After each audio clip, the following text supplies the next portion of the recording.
यहाँ मैं और आयशा रहेंगे। वाओ, थैंक्स करण। इतना तो मैं कर सकता हूँ ना तुम लोग के लिए। अब तुम्हें और आयशा को उस सड़े हॉस्टल में रहने की कोई जरूरत नहीं। बिल्कुल सही कहा करण। वैसे करण, मधु, मुझे लगता है ना कि जिस दिन तुम्हारी और मधु की शादी हो जाएगी ना, उस दिन तुम तो मधु को पूरा के पूरा मोहल्ला ही गिफ्ट में दे देने वाले हो।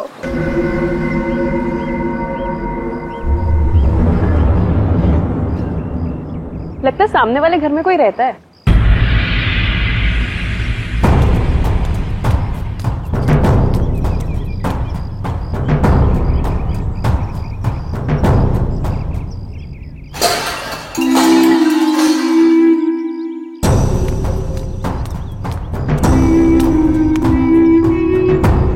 हाय, आई एम मधु। ये आयशा, हम आपके पड़ोसी हैं। हाय। और आप? मैं सामने के घर में रहता हूँ अपनी माँ के साथ। मेरा नाम विनय है और वो खाना अच्छा बनाती है। अब वो कौन? मेरी माँ खाना अच्छा बनाती है। तुम कौन हो? मैं करण हूँ, मधु का बॉयफ्रेंड। बॉयफ्रेंड गर्लफ्रेंड बॉयफ्रेंड गलत बात है। नहीं, मैंने कहा है बॉयफ्रेंड गर्लफ्रेंड गलत बात है। विनय,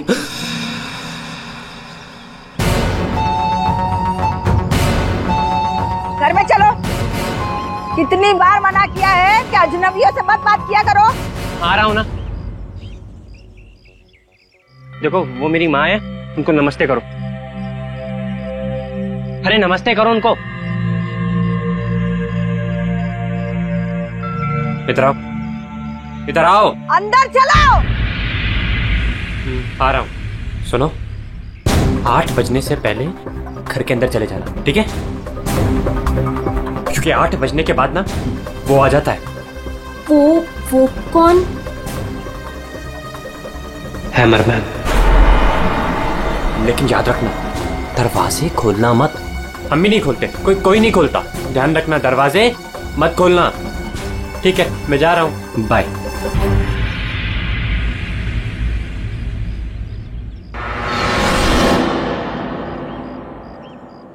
दिमाग खराब है इसका यार।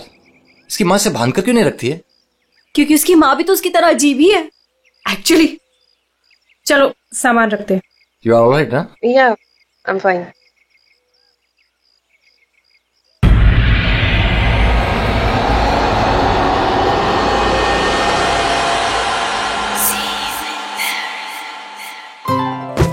So beautiful. Thanks Karan, you really love me. अच्छा गाइस, सुनो ना, हम ना यहाँ पर एक कल गेट टुगेदर पार्टी करते हैं। What say? हाँ, कुछ भी करो यार, ये घर तुम्हारा ही है। और ये रही घर की चाबियां। एक सेकेंड, एक चाबी मैं रख लेता हूँ, क्या पता कब जरूरत पड़ जाए। आयशा, एक चाबी तुम भी रख लो। ये लो। थैंक्स।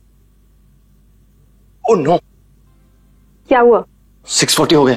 मुझे सर्विस सेंटर जाना था अपनी कार लेने, और उसके बाद फिर माँ को भी मिलने जाना है। करण, एक मिनट रुको। मुझे रास्ते में अपनी कजिन क्या ड्रॉप कर दोगे? वो प्रोजेक्ट कंप्लीट करना है मुझे। अरे तुम मेरे साथ चलोगी तो मधु का ख्याल कौन रखेगा? करण, मैं अपने घर में हूँ, जंगल में नहीं हूँ। तुम आयशा को लेकर जाओ, don't worry, I will be fine. Are you sure? Yes. Thanks Madhu. लेकिन मधु, अंदर से दरवाजा बहुत अच्छे से बंद कर लेना। ओके, ठीक है, चलो बाय।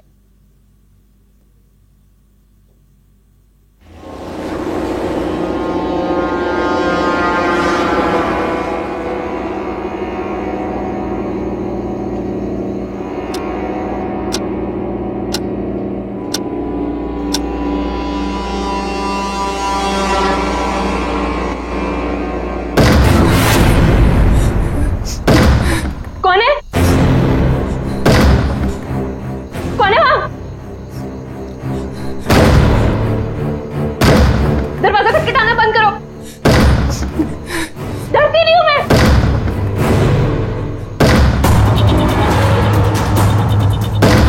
क्या करूं? या करण को फोन कर।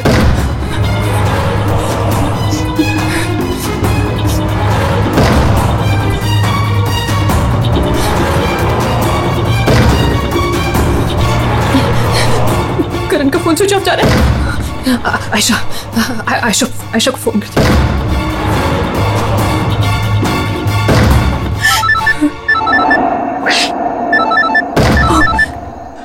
अब क्या करूं? अंधेरा करती हूँ।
सही था यार, पर मजा आ गया।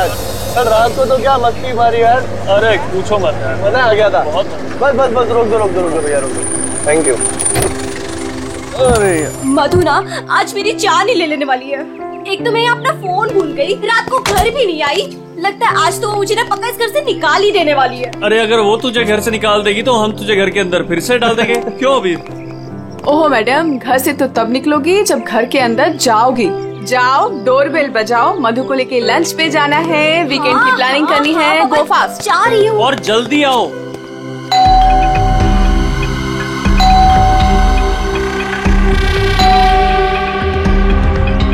लगता है ना मैडम अभी तक सो रही है, दरवाजा ही नहीं खोल रही है। आयशा, तेरे पास इस घर की एक्स्ट्रा चाबी है ना? हाँ है। तो उस चाबी का क्या अचार डालेगी? जब चाबी है तो गेट खोलना, डोरबेल क्यों बजा रही है? ओ हाँ, मैं भी ना बिल्कुल पागल हूँ।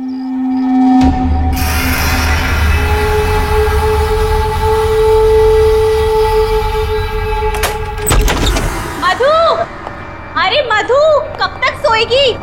उठ मधु, मधु, मधु, अरे उधर देखो यार। मधु, मधु बाथरूम में भी नहीं है। अरे वो तो बाहर भी नहीं है यार। यार ये मधु कहाँ चली गई है? मुझे बहुत टेंशन हो रही है। वो ठीक तो होगी ना? मधु, मधु, मधु, मधु,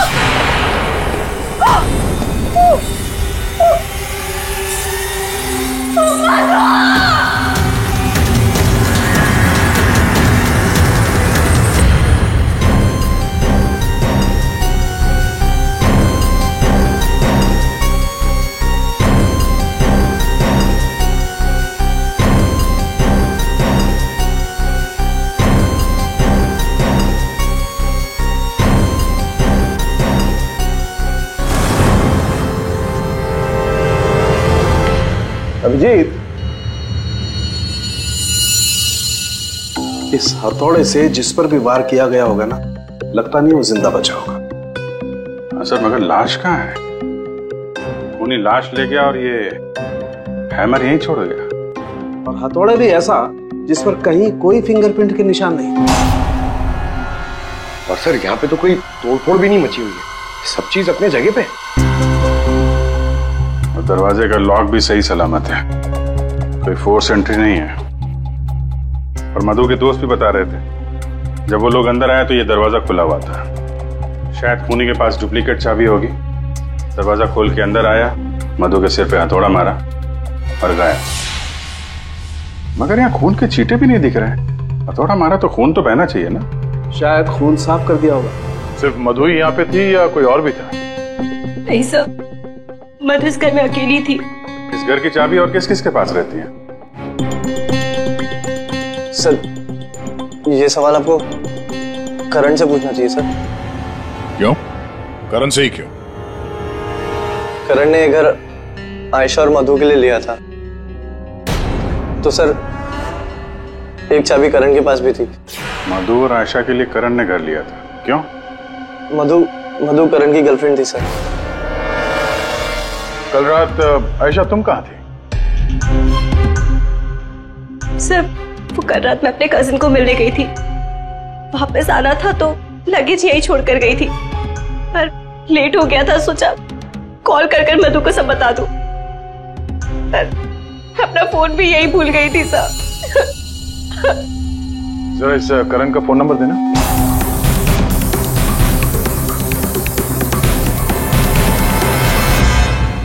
सर ऑफ। वो मेरे पास उसकी मम्मी का नंबर है। कल करण जब मुझे कजिन के यहाँ छोड़ने गया था तो कह रहा था कि वो घर जा रहा है मम्मी के पास।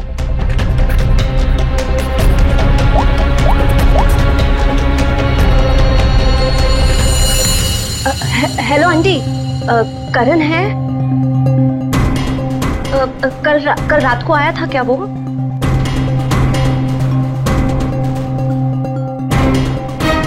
नहीं आंटी, कुछ नहीं, हो सकता है मधु के यहाँ गया हो। मैं आपको बाद में कॉल करती हूँ। तो करण कल रात अपने घर भी नहीं पहुंचा और यहाँ भी नहीं आया। सर मुझे आपको एक बात बतानी थी। वो हमारे नेबर्स जो है ना, उन्होंने कहा था कि यहाँ पर एक हैमरमैन आता है रात को, तो कहीं उसने ही तो कुछ नहीं कर दिया। हैमरमैन? किसने बताया तुम्हें ये? कौन है ये? विनय बेटा, कोई आ रहा है? हाँ माँ, कोई याद हो रहा है।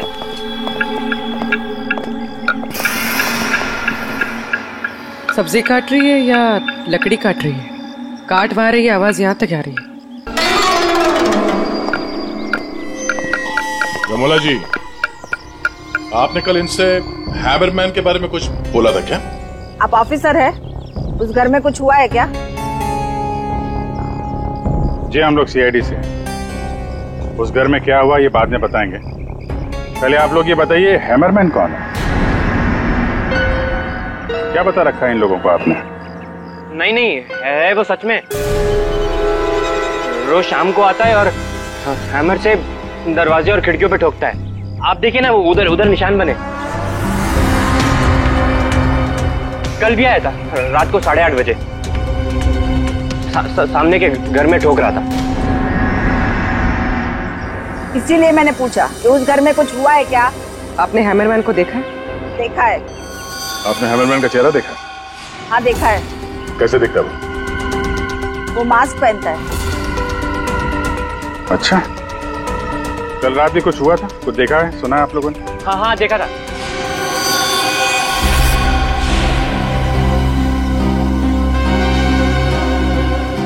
रमोला जी, अभी आंख दिखाने से कोई फायदा नहीं। बोलो, क्या देखा था तुमने? कल रात 8:30 बजे मैंने खिड़की से देखा कि बस फिर मैंने नहीं देखा, माँ ने खिड़की बंद कर दी। एक आदमी और एक औरत। वो आदमी तो करण हो सकता है। और सर वो औरत? करण की कोई साथी? दोनों अंदर गए, मधु का खून किया और लाश लेके पीछे के रास्ते से निकल गए। एक बार पीछे की तरफ देख लेते हैं। आप लोग यहीं पे रुकिए। पूर्वी, इनसे हैमरमैन का स्केच बनवाओ। पीछे के दरवाजे से वही घुसेगा जिससे अपने पड़ोसियों की नजरों से बचना होगा। वो नहीं होगा जो मधु को लेकर निकल गया।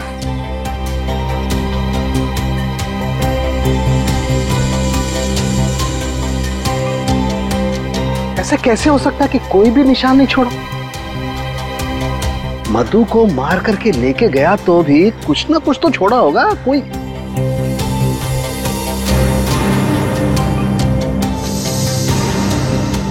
एक मिनट,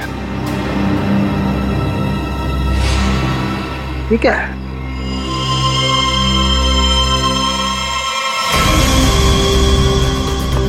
कुछ अलग से?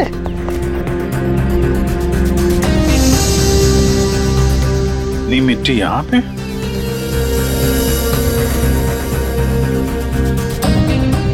लगता है किसी ने यहाँ पे पैर वैर धुले हैं, इसलिए मिट्टी यहाँ पे है।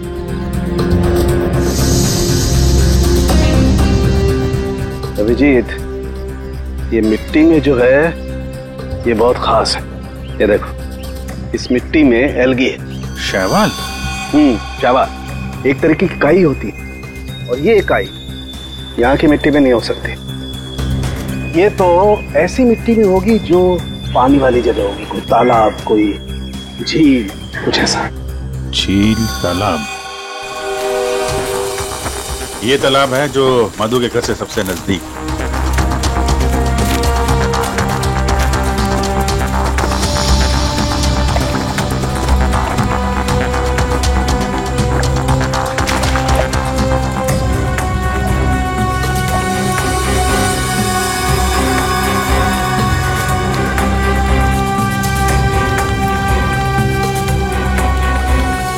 क्या अभिजीत,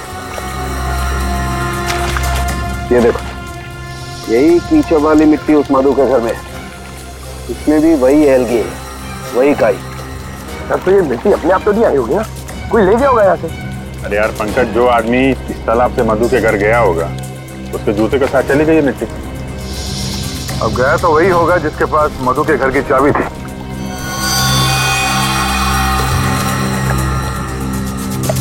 पर कौन गया होगा? अब चाहे वो हैमरमैन हो या फिर कोई और। हैमरमैन? ये हैमरमैन ने किया है क्या? काम तो उसी का ही लग रहा है। हाँ।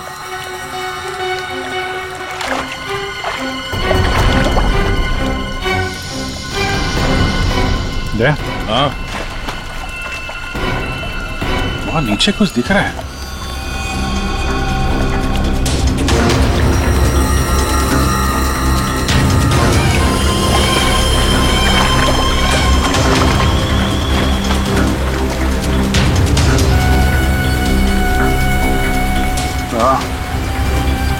कुछ है तो सही वहां पर। डाइवर्स को बुलाते हैं और क्रेन भी।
रोहित, ये करण की कार है ना? कुमुद, रोहित, ये करण की कार है ना? पर करण अपनी कार इस तालाब में क्यों फेंकेगा? हो सकता है हैमरमैन लेकर आया हो। करण की कार का नंबर और इस कार का नंबर दोनों सेम है।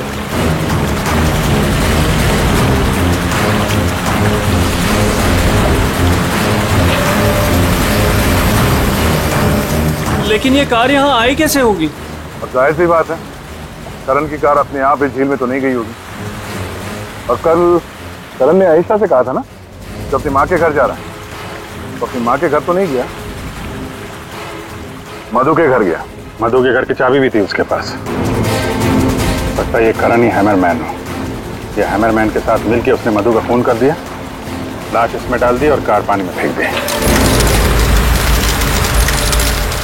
आप लोग यहीं पे रुकिए।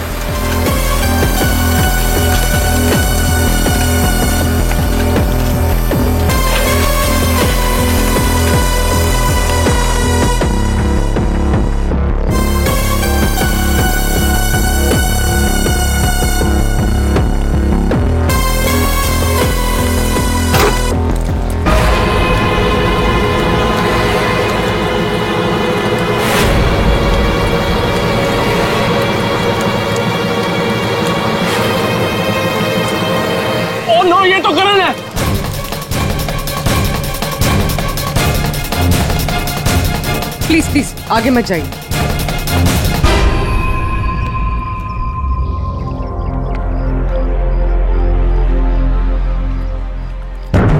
खोपड़ी बुरी तरह से टूट गई है, किसी भारी चीज से वार किया है। हथौड़े से ही मारा होगा, हैमरमैन ने मारा है। सर मतलब हैमरमैन ने करण को मारकर लाश गाड़ी में डाल दी और गाड़ी तालाब में फेंक दी। फेंका नहीं पूर्वी, इधर ढलान पे धक्का दिया और गाड़ी सीधा झील में। सर मगर अगर गाड़ी को धक्का मार के वहां तालाब में डाला है तो फिर ये नॉर्मल पतला दुबला आदमी नहीं होगा सर, ये हैमरमैन बहुत तगड़ा होगा सर, हट्टा कट्टा। या फिर 2 लोग होंगे। अब ये करण तो मिल गया, मधु को ढूंढना है।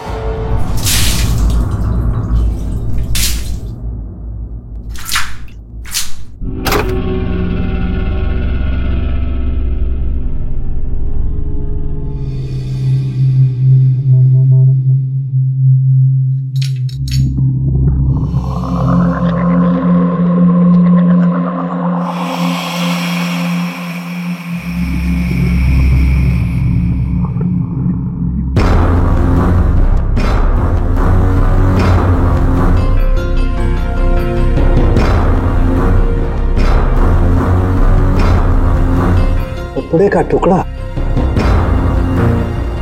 इस कपड़े के टुकड़े का रंग करण के कपड़े के टुकड़े से तो मैच नहीं करता है, तो शायद ये खूनी का होगा। सर क्या होता रहेगा? सर इस कपड़े के टुकड़े के अलावा और भी ऐसा कुछ है जो हमें बहुत कुछ बता सकता है। अंगूठी डायमंड की है, लगता है कार चलाते समय गियर बदलते वक्त गिर गई होगी। तो ये लड़की कार चला रही होगी तो तारिका कार चलाने वाला इस मिरर को भी जरूर एडजस्ट तो करता ही होगा ना, क्या बोलती है? सही बात। तो फिर ये मिरर भी कुछ ना कुछ कहानी जरूर बताएगा।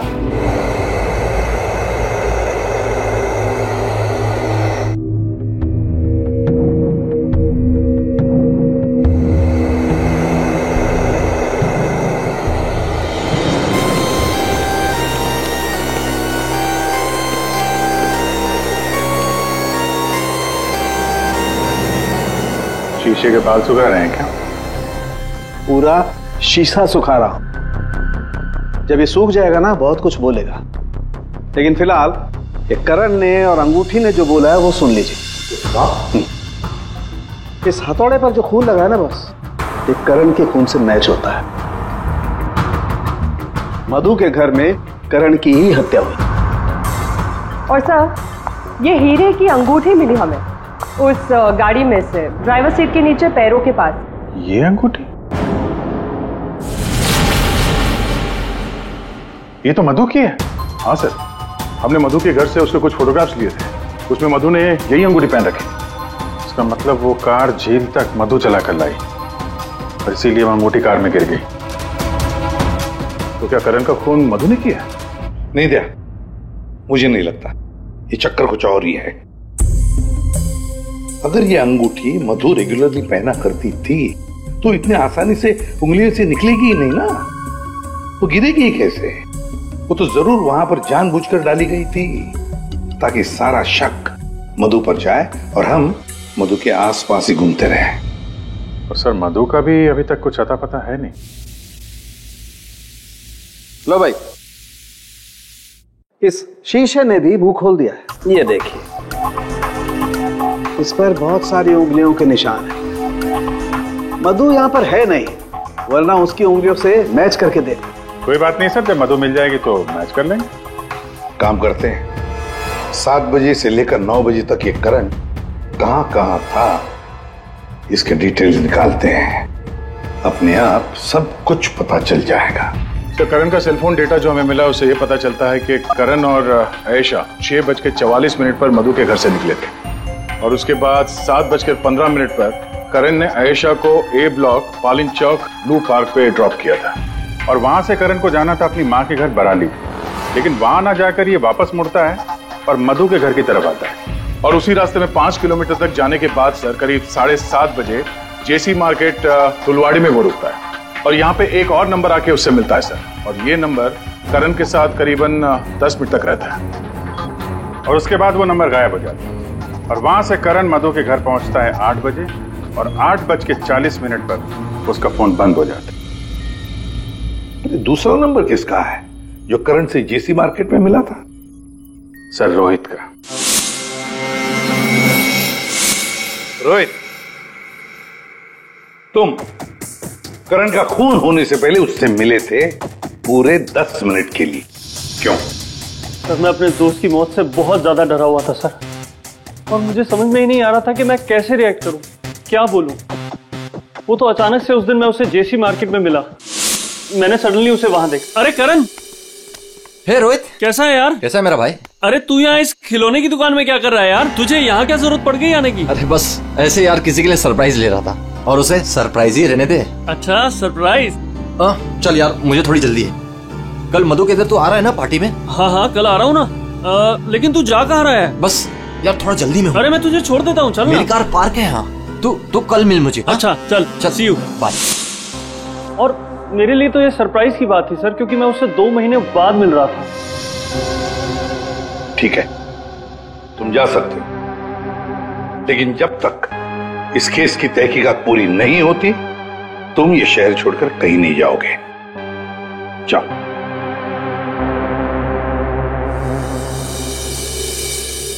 बड़ी अजीब बात है, ये करण अपनी मां से मिलने जाता है लेकिन वहां नहीं जाता है खिलौने की दुकान में। क्यों? तो फिर क्या खरीदता है वहां पर? और किसके लिए? उसने वहां से जो कुछ भी खरीदा होगा वो लेकर वो सीधे मधु के घर गया। तो कहीं उसने वहां से ये मास्क तो नहीं किया? और वहां से वो मधु के घर पहुंच गया जहां पे हैमरमैन उसका इंतजार कर रहा था, जिसने खून कर दिया उसका।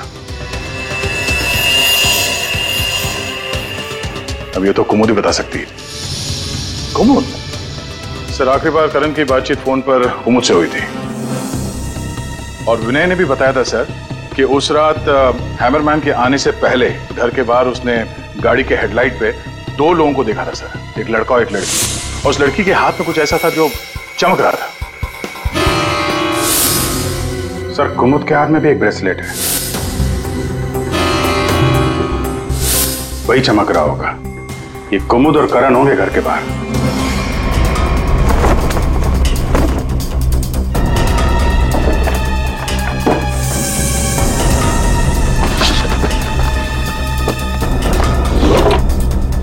जब से करण की लाश मिली है तालाब में, तब से खूनी और भी होशियार हो गया है।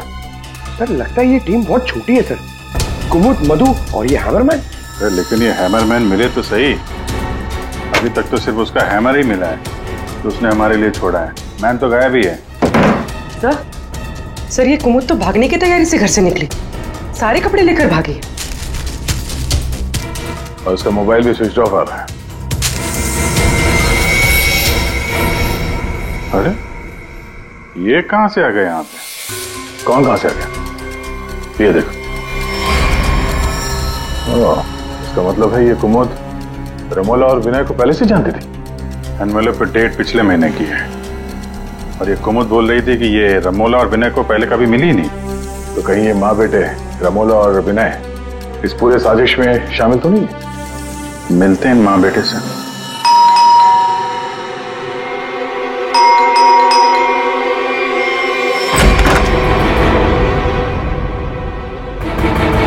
पूरी पंकज घर की तलाशी लो, देखो कोई है क्या अंदर।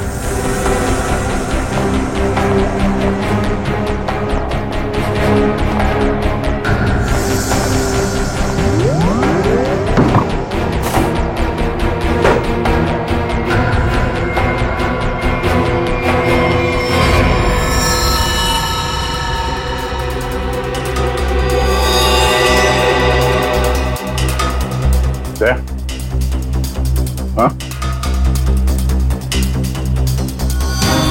ये दीवार देखो यार,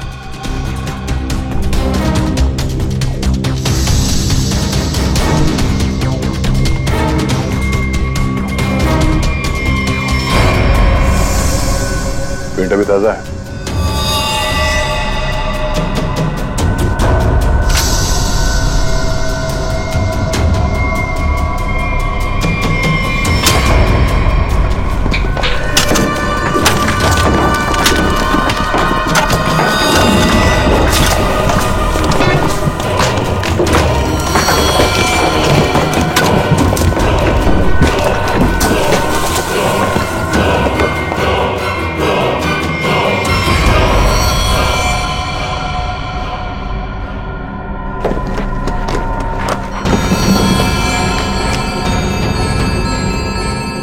ये तो मधु है, मार के गाड़ दिया दीवार के अंदर, इसीलिए हमें ये कहीं मिल नहीं रही थी।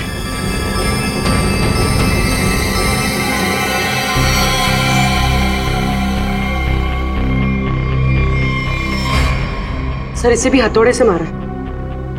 इसके सर पे भी वैसी ही चोट है जैसे करण के सर पे थी। यार ये जो कुछ भी हुआ है कल रात 8:30 बजे के बाद ही हुआ है। बारिश के दिनों में ये दीवार इतनी जल्दी सूख कैसे गई? दीवार के प्लास्टर को सुखाने के लिए कहीं से हीटर या इंडस्ट्रियल हीटर मंगाया होगा। सर अभी यहाँ पे रास्ते पे मोड़ पे मैंने एक वो जो इंडस्ट्रियल इक्विपमेंट भाड़े पे देते ना सर, उसकी दुकान देखी थी सर। जाके पता करो। वो नहीं है, बहुत चालाक, अच्छी प्लानिंग कर रखी थी। उसको मालूम था कि मधु यहाँ सामने वाले मकान में रहने आने वाली है। और यहाँ पे हैमरमैन होने का अफवाह फैला दिया ताकि शक उस पे नहीं हैमरमैन पे जाए। और तीनों फरार हैं, रमोला, विनय और कुमुद। सर मैंने इंडस्ट्रियल हीटर के सप्लायर के बारे में पता किया। इनको रमोला और विनो के बारे में बता रहे, इन्होंने ही सप्लाई किया था वो हीटर। अच्छा, अब जो ये फोटो देखिए, यही माँ बेटे आए थे आपके पास? हाँ सर, ये तो मेरे बहुत पुराने ग्राहक हैं। पुराने ग्राहक? जी सर, वो मेरे पड़ोस वाली दुकान से नाटक का सामान लेते थे भाड़े पर। और सर ये कोई किराएदार नहीं है, ना ही माँ बेटे, एक नंबर के फ्रॉड हैं, फ्रॉड। अपने आप को एक्टर बताते हैं सर। आपको पता है ये दोनों कहाँ रहते हैं?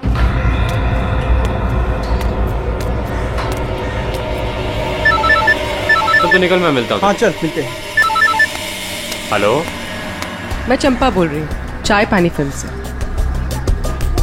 हाँ जी बोलिए ना। आपकी एक्टिंग के इतने चर्चे सुने और आपका नंबर मुझे इतनी मुश्किल से मिला है। बस हमने डिसाइड कर लिया है, हम आपको अपनी अगली फिल्म में लॉन्च करेंगे। लॉन्च करेंगे मुझे? मतलब आखिर आपने मेरा टैलेंट पहचान ही लिया? हाँ, अब 1-2 दिन में शूटिंग शुरू हो जाएगी। बस एक प्रॉब्लम है, आपकी बड़ी बहन के कैरेक्टर के लिए कोई अच्छी एक्ट्रेस मिल नहीं रही। बस वो कंफर्म हो जाए तो हम शूटिंग शुरू कर देंगे।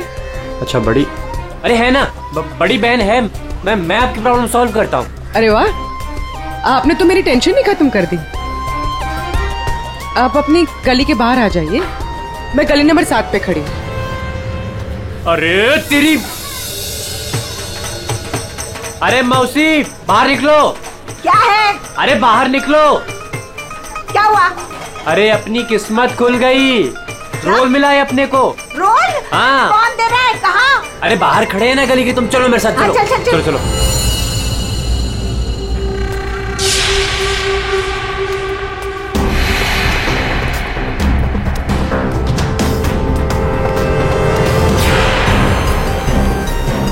CID? हाँ CID। कहाँ जा रहा है? अच्छे मुजरिम का किरदार तो तुम लोगों ने निभा दिया, अब जरा एक अच्छे गवाह का किरदार भी निभाओ और ये बताओ कि कुमुद कहाँ है?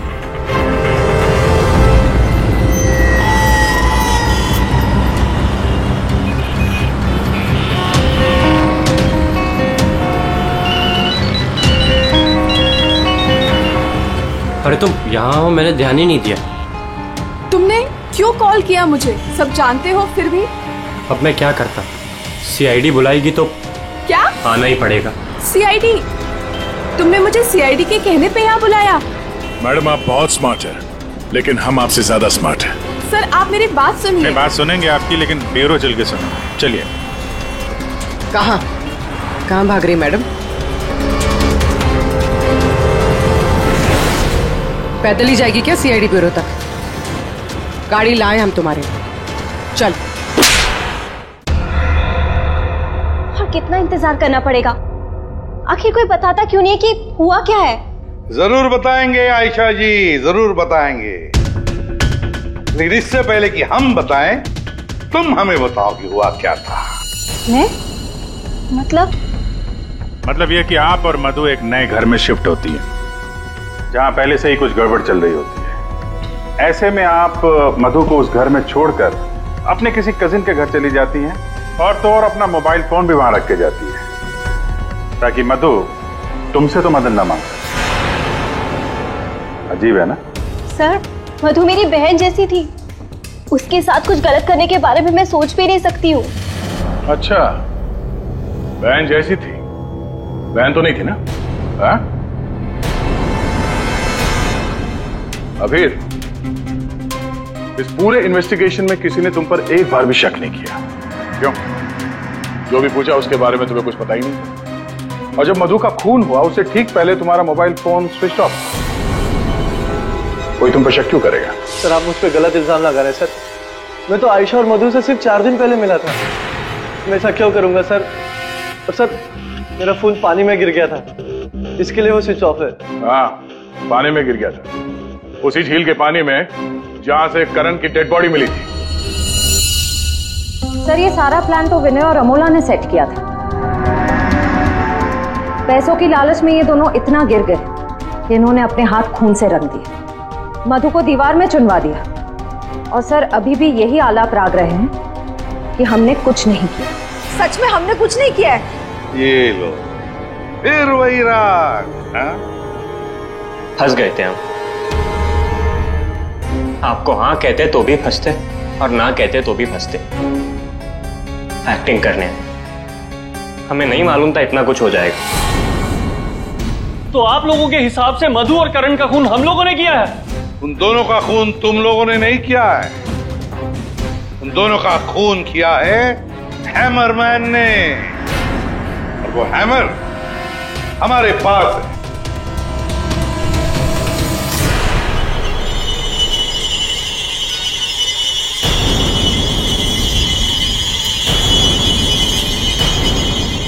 कुमुद, ये कहाँ थी? ये हैमर छुपाने गई थी, हमने ढूंढ निकाला, है ना? I'm sorry रोहित, मुझे माफ कर दो। तुमने मुझसे वादा किया था कि तुम मेरा नाम नहीं लोगे, मैं तुम्हें छोड़ूंगा।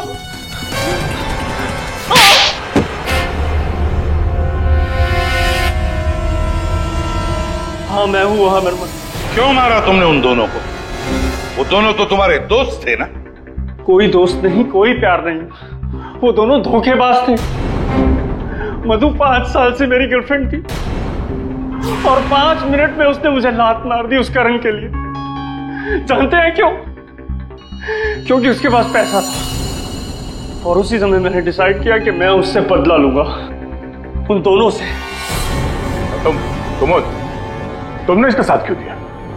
मैं रोहित से बहुत प्यार करती हूँ, मुझे उसका साथ देना पड़ा। तैयारी तो तगड़ी कर रखी थी तुमने। 3 महीने से प्लान कर रहा था मैं, उन दोनों को एक दर्दनाक मौत मारने की। बस इंतजार कर रहा था। 3 महीने का इंतजार? किस चीज के लिए? सही वक्त का इंतजार। और वो सही वक्त तब आया जब मुझे करण ने मधु के लिए घर ढूंढने के लिए कहा, और उसे मैंने ये वाला घर दिला दिया, और उसके बगल वाला घर मैंने कुमुद के नाम से रेंट पर ले लिया, और वहां इन दोनों घोचुओं को रखा, इन बेवकूफों को। और हैमरमैन बनने का प्लान बनाया। बन गए हैमरमैन, ताकि तुम पर कोई शक न करे। हाँ, मानना तो मैं करण को भी चाहता था, लेकिन उस रात नहीं। उस रात मैं सिर्फ मधु को मारने आया था। मैं हैमरमैन बनकर मधु के घर में घुस गया।